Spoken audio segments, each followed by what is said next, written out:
เมียทั้งหลังจับทั้งหลังจับออกจะดีจับเดียวได้จับจะดีได้แล้วมันกินไม่ได้มันจะมา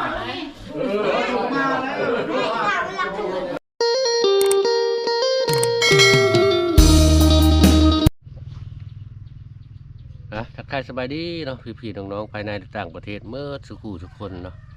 วันนี้บอกคำเตรียมตัวเดินทางพี่น้องเลยเพราะว่าทางครอบครัวพ่อบ้านพาเลาะเพิ่นมีข่าวดีพี่น้องมีข่าวดีเพราะว่าทางลูกสาวเพิ่น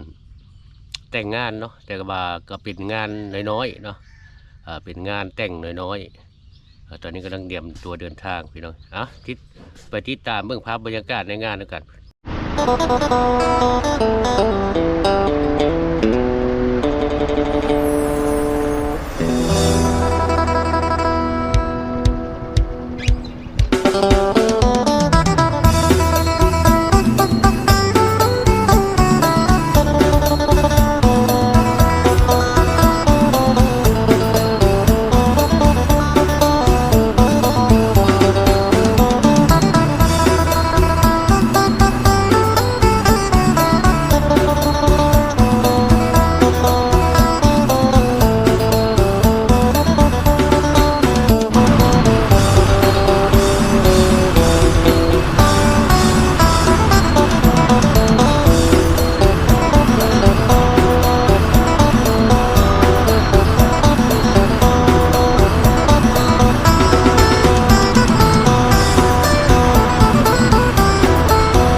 สบายดีเพิ่งกำลังกินข้าวเนาะโดยเนี่ยนะจะได้เรียกเชิญได้พวกทำอะไรกันได้บอกอย่ามาป้ากันตีนแล้วก็ปิดออกเนาะปิดตีนเสียเดียวจะเอาทีปิดออกนี่มาหันเมียกับปิดไปทางนั้นไปหาพูดเมียกันเวลาผูกเขนเขาชิบอกนี่เด้อไอ้ท่านนี้เวลาผูกเขนเขามาผูกเขนฮะเราให้ผ้ากลางนี่บอกบางคนผ้ากลางเลยไว้ผ้ากลางติดข้างไอ้มาแล้วเอาไว้ไอ้มาผูกผ้าเด้อพกมาทางหลังนี่นะพวกกำใจนะให้คนเดียวเดียวเจ้าวันนี้เช่นมีเทียนมีอย่างไรบ้างนี่นะเทียนเนี่ยคือมาเขามาพระสู่ยุหาไปเที่ยวไปเกยมาคำมาคุณมาสร้างมาสาเอาทั้งพ่อแม่นะครับเลยเด้อพ่อแม่กันเดี๋ยวเด้อทำบุญให้พ่อแม่เด้อ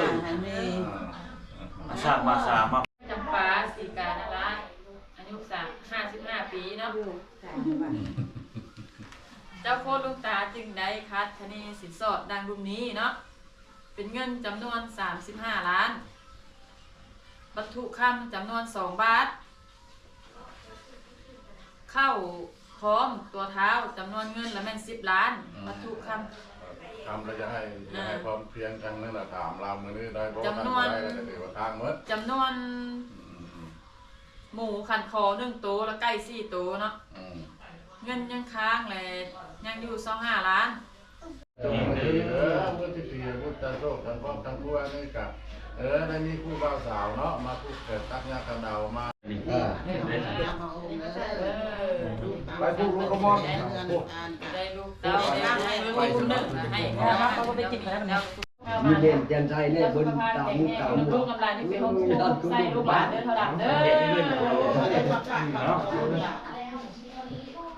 ตอนนี้ก็ให้มีโชคมีไส้แล้วอันนั้นได้เคยไหมอันนั้นก็ได้ก็ได้เนาะ ตัวน่ะ เอา6 โต๊ะหรือ3 โต๊ะ4 โต๊ะแล้วก็แล้วว่ากันไปเนาะไม่มา ได้ผมเคยยังมีอยากให้ลูก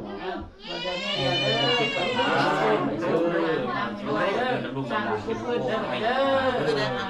ตั้งใจได้ลูกเดียวสักผู้กันสร้างให้มี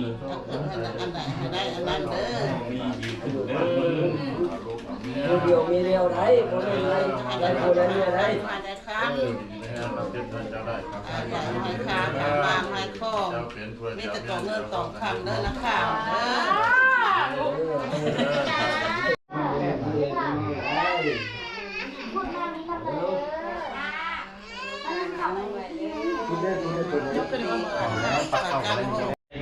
มีโม่เด้อมีบ้านเด้อต้องปูนเด้อในกปูนมันจานเจ้าเดี๋ยวไม่เดียวเด้อ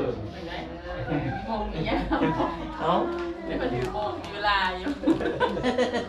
บอกแย้งเนาะจ่อแย้งเลยนี่จะเป็นอันอีเกิดอีเลยไม่เสร็จแล้ว เราจอกจะละ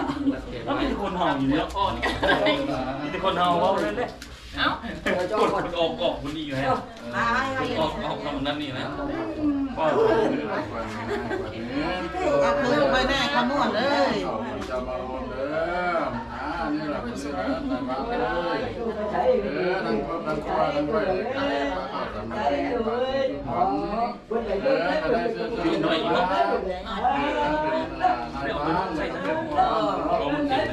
ได้เสื้อเจิญมาเป็นพ่อเป็นแม่มาให้เป็นเต้าเป็นเจ้า ง่ายกว่านี้ง่ายกว่านี้ง่ายกว่านี้ ดีกว่าเข้าคนเจ้ามอหงเด้อส่งไทย ก็พอละ เหมือนและปีใหม่ปีเหมือนได้เนาะเป็นพ่อล่ามพ่อซื้อให้เพื่อนเกือให้ เป็นพอละ มีสุขภาพแข็งแรงเข้มแข็ง ได้ เนาะ ลูกเพิ่ม แข็ง 2 ทาง คน ใจ ได้ไหมได้ ได้ลูกได้เต้าได้อีกคนหนึ่งได้แม่บ่จุกบ่งามไม่สั่งให้สอนเอาได้เด้อลูกเคยครับ ลูกหลานแล้วเนาะ ลูกลาบฮะไอ้บอกเราได้พอลาบได้ดีไม่แห้งมันยืนมันเยอะ ยกไหนพอลำยกไหน เข้าแล้วนอนระเบียบสกอตเดี๋ยวออกมาแม่นว่ะ ได้แล้ว ไม่ต่าง แต่นี่แบบปลาไม่ดีแหละ เอาข้าวเก็บไว้นะไว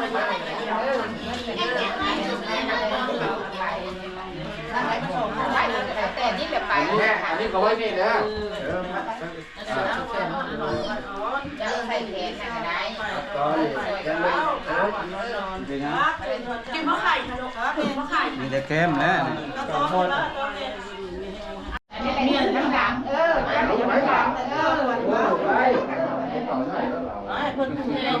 เดี๋ยวจับเขาจะดีจับเดียวได้จับจะดีได้ แล้วมันกินไม่ได้มันจะมา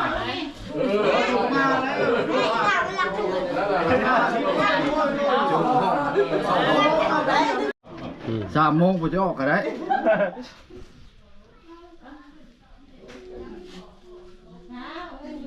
โอเค ข้าไว้หลังจากเสร็จพิธีทางศาสนาครับแล้วก็ผมมีพระเข้าสมาธิหรือว่าแก่ตัวที่เราแล้วก็เป็นงานได้ว่าเรียบง่ายแต่งที่แบบเรียบง่าย